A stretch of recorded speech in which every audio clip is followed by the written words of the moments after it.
Mira, desde el principio nos quedó claro que el presidente Nayib Bukele tenía una opción preferencial por las víctimas. De hecho, nosotros veníamos de 3 décadas de un país que se bañaba en sangre todos los días, un país que privilegiaba a los victimarios e invisibilizaba a las víctimas, pero a partir de 2019 la cosa cambia y en función de esa opción por las víctimas es que el presidente de la República hizo la propuesta de la cadena perpetua para 3 tipos de delitos en particular, ¿no? Que son los asesinos, los violadores, ¿verdad? Y los terroristas. Entonces, lo que se está haciendo con la cadena perpetua es inhabilitar a este tipo de delincuentes, y lo que se establece al final, porque algunos han salido hablando de que la cadena perpetua es bueno, en primer lugar dijeron que era una cortina de humo, obviamente eso es ubicarse desde la perspectiva de los victimarios, y después dijeron que no era necesario, etcétera, y eso es ubicarse siempre en la narrativa de los victimarios, ¿no? La cadena perpetua lo que hace es, en términos sociológicos, ¿verdad?, establecer un equivalente general entre lo que es una condena y lo que es la pena. Casi siempre se olvida o se venía olvidando hasta antes de 2019 el dolor y la pena que sufrían las víctimas como resultado de una serie de acciones criminales, ¿no? Por ejemplo, si se trata de un niño o una niña, ponele de 8 o 9 años, que fue abusada sexualmente, esa pena que sufre ese niño o niña es una pena perpetua. Es decir, eso deja marcado prácticamente a las personas, deja marcada a la familia. Entonces la pena que se sufre, la pena que sufren los niños que son abusados es una pena perpetua. Todo eso va a ir acompañado obviamente de un proceso de mejora en lo que es la investigación policial y la investigación fiscal, para garantizar también que sean condenados a cadena perpetua realmente aquellos que son probadamente, jurídicamente, o sea, después de establecer la verdad jurídica, sean realmente los responsables de ese tipo de agresión. Entonces ahí está claro, ¿no? Nos queda claro que es la visión en favor de las víctimas, y nos queda claro también quiénes son aquellos que se oponen a todo tipo de reformas que se vayan haciendo y que van en beneficio de la población. Creo que nadie en su sano juicio va a estar en contra de que tú saques de circulación o inhabilites socialmente a un agresor sexual. Muchos de los reos realmente no solo purgan su pena, sino que también entran en un proceso que en sociología se conoce como de el mea culpa social, ¿verdad? Realmente se arrepienten de lo que hicieron.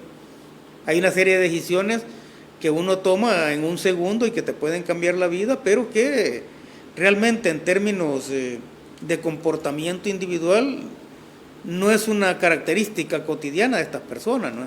Entonces ellos merecen ese proceso de rehabilitación, y lo que estamos viendo es que los rehabilitas en el sentido de que forman parte de un proceso de aprendizaje, ¿verdad?, que les va a permitir ganarse la vida después.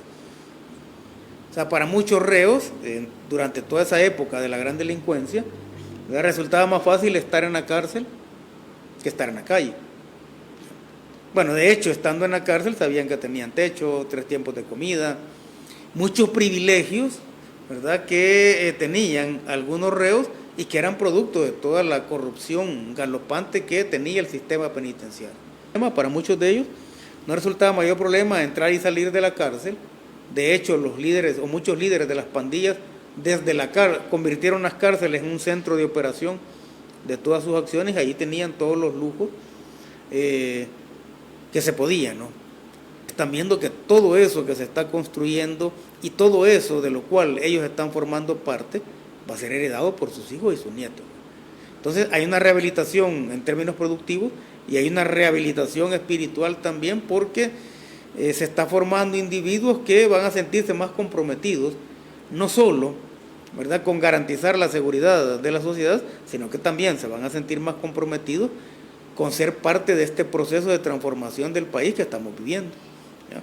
O sea, estamos realmente en un país que no va a permitir la impunidad, en un país en el cual se va a respetar la vida, se va a respetar sobre todo los derechos de la niñez y la adolescencia, para no revictimizarlos, convirtiéndolos en victimarios o siendo los víctimas de estos o de cualquier tipo de delincuente, ¿verdad? Y en ese proceso lo que estamos viendo también es una recomposición o una reinvención de las relaciones sociales, ¿verdad? Y eso ya te deja un poco más claro el porqué de una serie de acciones que se están tomando en el sistema educativo, en el sistema de salud, en la promoción del deporte, en la promoción del turismo, en la promoción del emprendedurismo, etcétera.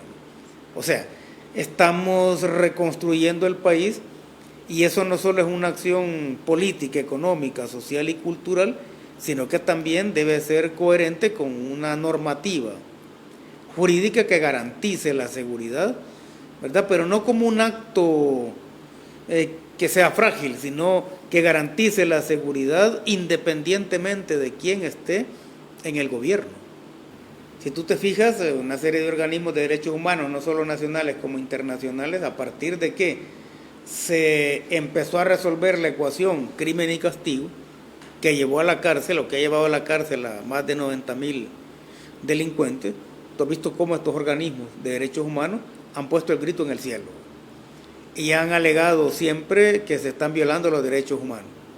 Si tú te vas atrás en la historia, tú no vas a encontrar a estos organismos de derechos humanos exigiéndole a los gobiernos de entonces que frenaran toda la matanza que se estaba dando. Tú no vas a encontrar a estos organismos de derechos humanos, nacionales e internacionales, exigiendo o presionando, ¿verdad?, a los gobiernos de turno para resolver el problema. Porque en el caso particular de los organismos internos, ellos vivían de las víctimas. Incluso algunos organismos de derechos humanos pagando salarios bastante onerosos, o sea, todos esos organismos vivían de las víctimas. O sea, ellos sabían que los donativos iban a llegar o las donaciones iban a llegar si había víctimas. Por eso impulsaban una serie de planes para atención de las víctimas, planes para atención de los deportados, pero no mirabas en ningún momento una estrategia sólida, ¿verdad?, ni ningún tipo de campaña sólida para frenar el problema de la delincuencia de raíz, es decir, para encarcelar a los victimarios. Ahora, que haya 90,000 o más encarcelados, ¿verdad?, si tú lo ves desde la perspectiva de las víctimas, tú dices, bueno, si esos 90,000 no estuvieran encarcelados, serían 90,000 delincuentes en la calle. Si ese número es tan elevado, es producto de todo este proceso de nacimiento, consolidación y crecimiento que tuvieron las pandillas durante 3 décadas.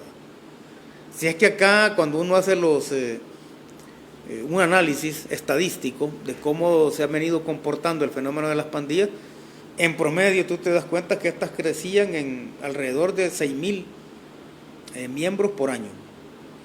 Entonces no solo estábamos manejando un número de 6,000 en promedio, ¿no?, de 6,000 muertos anualmente, más o menos, sino que también de 6,000 jóvenes y niños que eran empujados a las garras de las pandillas.